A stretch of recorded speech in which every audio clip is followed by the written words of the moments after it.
María Elena Salinas, bienvenida a las Top News. Qué honor poder tenerte aquí, qué honor entrevistarte y felicitándote porque una vez más das un paso adelante con este podcast de las 5 preguntas donde nos quieres no solamente informar, sino ir de alguna manera a lo específico que debemos saber. Ay, gracias, Mandy. Siempre es un placer conversar contigo. Por supuesto que no es tan seguido que converso contigo, pero siento como que te veo todos los días, porque te veo en tus redes sociales y me entero de todo lo que haces, lo que piensas, lo que te preguntan, lo que respondes. Así es que estoy muy conectada contigo. Gracias, qué honor. De verdad es un honor porque sabes que te admiro, sabes que te sigo, y sabes que en cada entrevista te lo digo y te lo repito de que eres una maestra para todos nosotros, no por edad, sino por tu formación y por todo lo que haces por el periodismo, a la carrera que tanto amamos, ¿no? Gracias. Y ahora vienes con este podcast 5 preguntas que comienza hoy mismo. ¿Cómo te sientes con este desafío? Bueno, la verdad, Mandy, es que hacer un podcast no estaba en mis planes, me lo propusieron y pensé que era, bueno, un buen momento para hacerlo porque hay tanto en juego para nuestra comunidad. Y estoy emocionada de poder pasarme un buen tiempo profundizando en ciertos temas que muchas veces la televisión no te permite hacerlo, ¿no? Porque los reportajes tienen que ser más cortos, porque hay que medir cada palabra, hay que medir cada respuesta, hay que editar. Y esto me da la posibilidad de hablar, ¿no? Con personas que son expertas, ¿no? Es un podcast que se va a enfocar en temas que interesan y afectan a nuestra comunidad y son conversaciones con expertos en estos temas, activistas, funcionarios, personalidades destacadas, individuos que directamente son afectados por alguno de estos temas. Claro, y hoy comienzas con algo tan importante y tan crucial como el voto latino, ¿no? Con Paola Ramos. ¿Qué descubriste en este nuevo formato que nos va a brindar mayor información y en el que también vamos a descubrir nosotros otra manera de ver la historia? Yo creo que un par de cosas, ¿no? Que descubrí con el formato en sí, pues es, como dije anteriormente, la posibilidad de hacer una entrevista sin estar limitada por el tiempo y permitir que la persona, pues, hable un poco más sin tener que editarla. Pero también, ¿por qué Paola Ramos, no? Paola es muy joven, tiene 37 años, es una muchacha que yo conozco desde que nació, francamente. La vi crecer y la vi desarrollarse en una excelente periodista. Entonces, yo quería hablar sobre el voto latino y a pesar de su corta edad, ella tiene, pues, tiene un background, tiene un historial en política y en periodismo y es una persona que se ha pasado los últimos años viajando, recorriendo el país, hablando con diferentes votantes. Entonces, no estamos basando esta información en lo que dicen las encuestas, en lo que dicen los analistas, sino en lo que ella ha percibido por las conversaciones que ha tenido directamente con votantes. Y otra cosa que aprendí es cómo ha cambiado nuestra comunidad y cómo ha cambiado el voto latino, por decirlo de alguna manera, ¿no? Muchos dicen el voto latino no existe porque hay tanta diversidad dentro de nuestra comunidad, hay diferentes maneras de pensar, dependiendo dónde vives y de dónde eres, de dónde son tus ancestros. Pero tiene mucho que ver también la edad. Entonces, yo creo que fue una conversación generacional en la que ella me enseñó a mí cómo ha cambiado, cómo han cambiado las cosas desde que yo empecé. Y acuérdate que yo cubrí 10 elecciones, esta va a ser la 11ª elección. Y yo he visto crecer la comunidad hispana, empecé a cubrir las elecciones cuando ni siquiera se contaba el voto hispano y ha cambiado mucho. Entonces, por eso se me hizo que es una perspectiva distinta y que no se basa únicamente en números, sino en las percepciones de los votantes. Claro. ¿Cómo ha cambiado para ti desde tu percepción como latina nacida aquí en Estados Unidos y como periodista el voto latino a través de los años? Bueno, ha cambiado de muchas formas. En primero, ha crecido enormemente. Cuando yo empecé a trabajar en televisión, éramos 14 millones de hispanos en los Estados Unidos. Ahora somos 65 millones. Y ahora somos 36,2 millones de latinos que son elegibles para votar. Nosotros siempre habíamos dicho que los hispanos, pues son los que van a decidir quién gana la Casa Blanca, ¿no? Y no sé si nos equivocamos o no, que es una de las preguntas que le hice a Paola, pero yo creo que esta vez más que nunca, sí, los hispanos van a decidir quién va a ser el próximo presidente de los Estados Unidos. ¿Por qué? Porque ya no estamos únicamente en los estados tradicionales, Claro, estamos en todos lados. Entonces, en esta elección se habla de los 7 estados péndulo, los 7 estados claves, donde se va a decidir esta elección por los votos electorales. Y los hispanos estamos en Arizona, en Nevada, estamos en Pensilvania, donde hay más de 600,000 hispanos elegibles para votar. Estamos en Georgia, estamos en Wisconsin. En todos estos estados somos cientos de miles de hispanos que somos elegibles para votar. Entonces, yo creo que es una de las cosas que estamos viendo diferentes, de que si piensan diferentes, de que si tradicionalmente habían votado demócrata y ahora hay más votando republicanos, eso está por verse, ¿no? El día de las elecciones. Y sí ha cambiado un poco. Yo creo que a veces exageran cuando dicen que se están yendo hacia la derecha en grandes números. Tradicionalmente, Mandy, como tú sabes, un 25 a 30% de los hispanos son conservadores, republicanos y votan por republicanos. Y ha habido un aumento de entre el 5 y el 10% en las últimas elecciones, pero por diferentes razones. Entonces, es muy difícil entender y poner y pintar simplemente con una descripción esos cambios. No es lo mismo un latino que vota en Florida que uno que vota en Texas, que uno que vota en Arizona o en cualquier otro estado, ¿no? Todos tienen temas diferentes y yo creo que eso es lo que tenemos que ver y una de las cosas que también ha cambiado, ¿no? En esa diversidad también hay diversidad de opiniones y diversidad de intereses. Ya no es únicamente por el tema migratorio. Anteriormente era un tema importante que llevaba a los votantes a las urnas, claro, y, pero siempre ha sido la economía, la educación, el bienestar. A los hispanos les interesa mucho ese bienestar para sus familias. Están preocupados por darle techo a sus hijos, darle comida a sus hijos, el prosperar, el avanzar económicamente. Una de las cosas que he visto del cambio en el tema migratorio es que anteriormente los hispanos siempre apoyaban a los demócratas por la promesa de una reforma migratoria, una reforma que no se ha materializado, porque no estaba en sus manos hacerlo. El Congreso tiene que aprobarla. claro, Y hoy en día estamos viendo que hay muchos hispanos que no solo apoyan leyes más estrictas en la frontera, sino que también apoyan las deportaciones masivas. Y eso es una gran sorpresa para mí, porque claro, eso representa separación de familias. Eso totalmente. representa que a lo mejor a tu tía, tu tío, tu abuelo, tu primo, tu vecino puede llegar a ser deportado. Así es que Claro. hay muchas sorpresas. Muchas sorpresas. María Elena, ¿crees que, o a veces se dice, y me gustaría saber tu opinión, que a veces el peor enemigo de un latino es otro latino, cuando ya tiene sus documentos? Yo no sé si iría tan lejos como para decir que es un enemigo, pero, pero sí estoy viendo que hay muchos que dicen, ya no queremos que vengan más. Yo no sé si es porque si ya tiene sus documentos en orden y ya es residente y ciudadano, pues no hay que olvidar cómo llegaste, o cómo llegaron tus padres, o cómo llegaron tus abuelos y por lo que pasaron tus abuelos y tus padres, los sacrificios que hicieran para que estuvieras como estás. Entonces yo creo que hemos perdido un poco de esa empatía.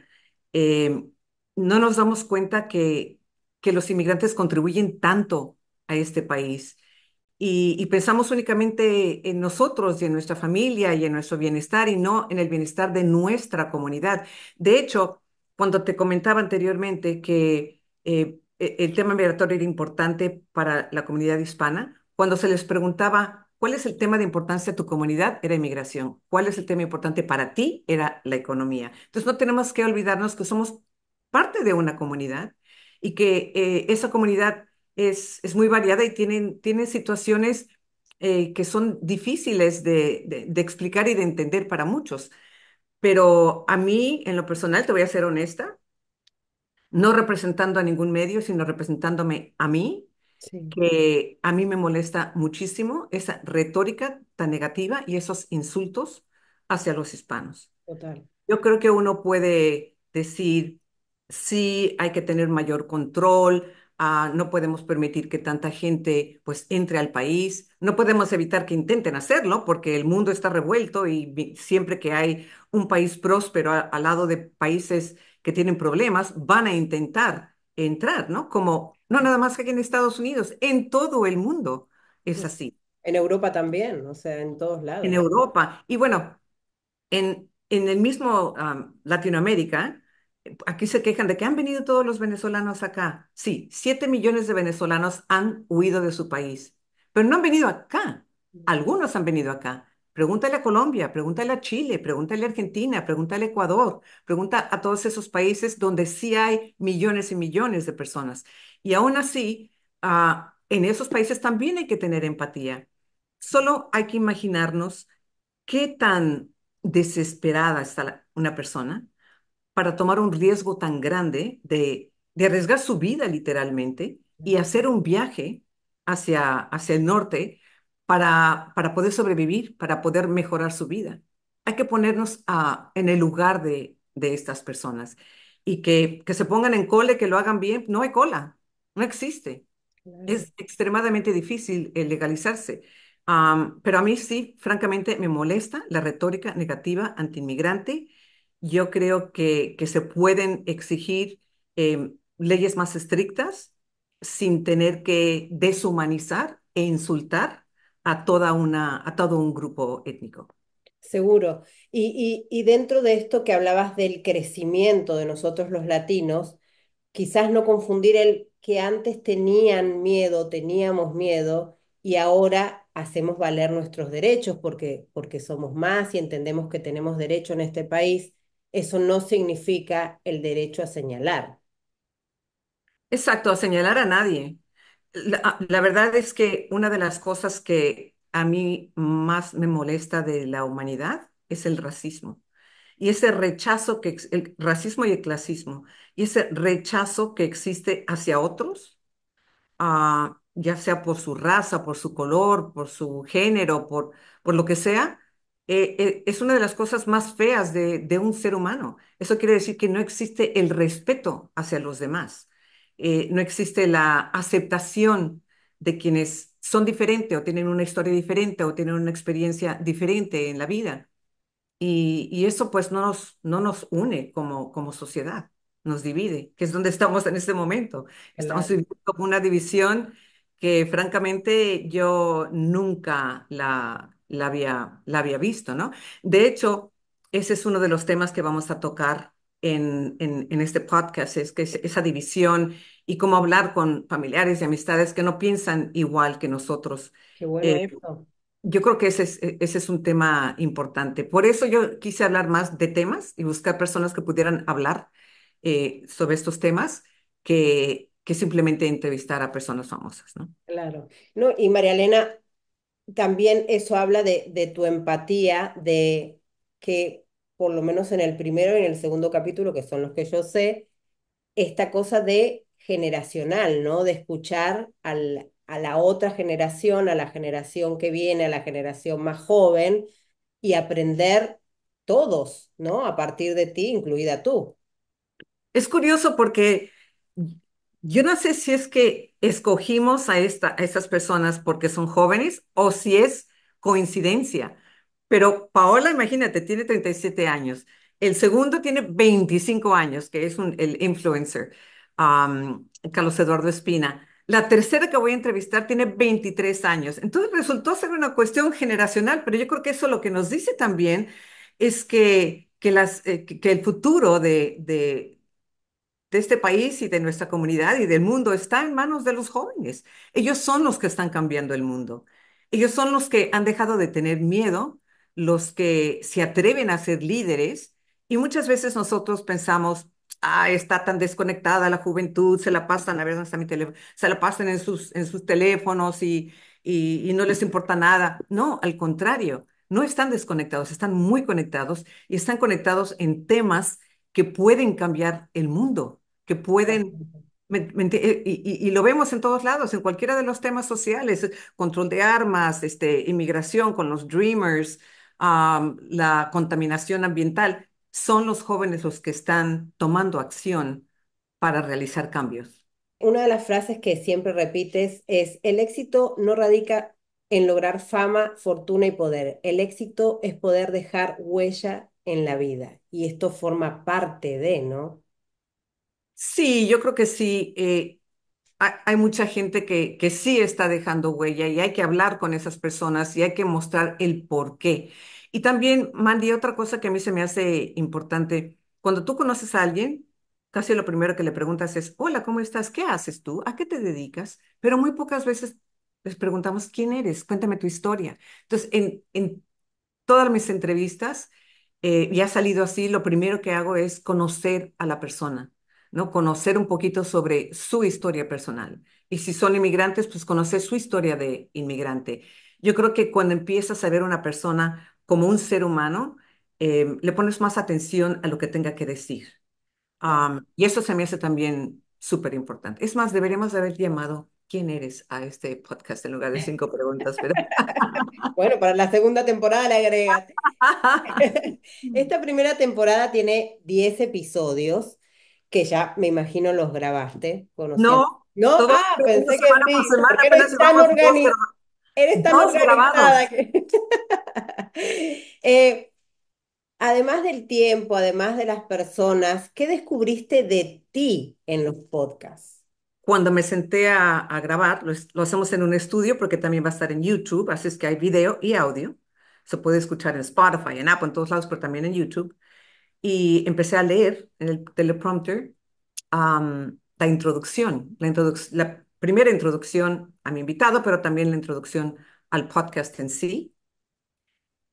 Fue la primera vez que leí un teleprompter en español desde hace 7 años, desde que me fui de Univisión. Sí.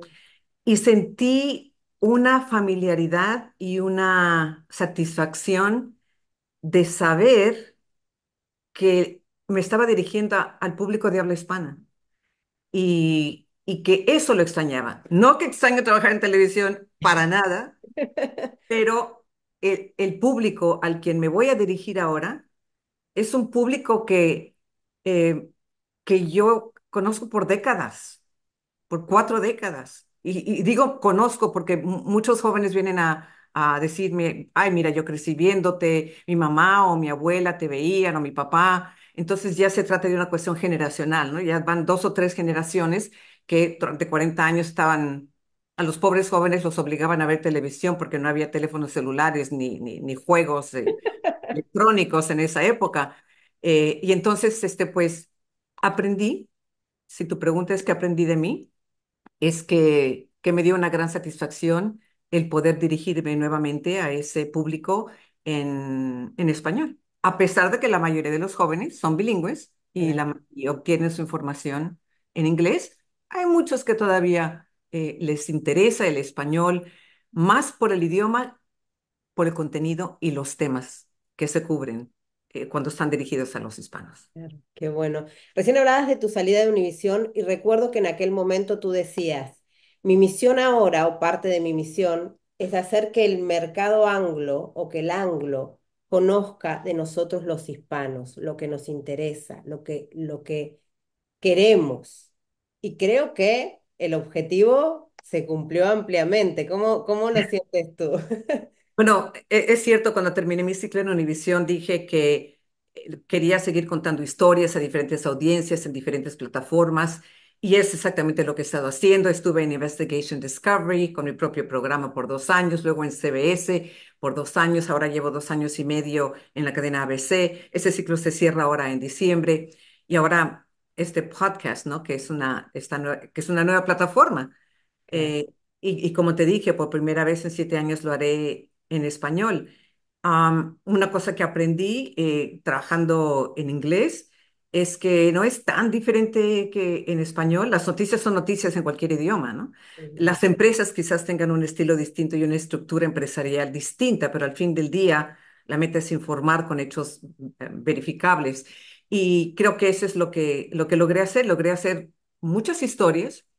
Quizás me hubiera gustado hacer más historias, pero el simple hecho de estar ahí todos los días y estarles recordando que hay un público hispano que los está viendo, y no únicamente un público hispano que es bilingüe y que puede, y que ellos pueden servir y tener como televidentes, sino que también las historias hispanas ayudan a educar a la población en Estados Unidos que quizás no nos conoce. Claro, Me molesta mucho que los hispanos sean percibidos como si fuéramos extranjeros en nuestro propio país, claro. que algunos hispanos empiecen a actuar como si fueran extranjeros en lo que realmente es su país.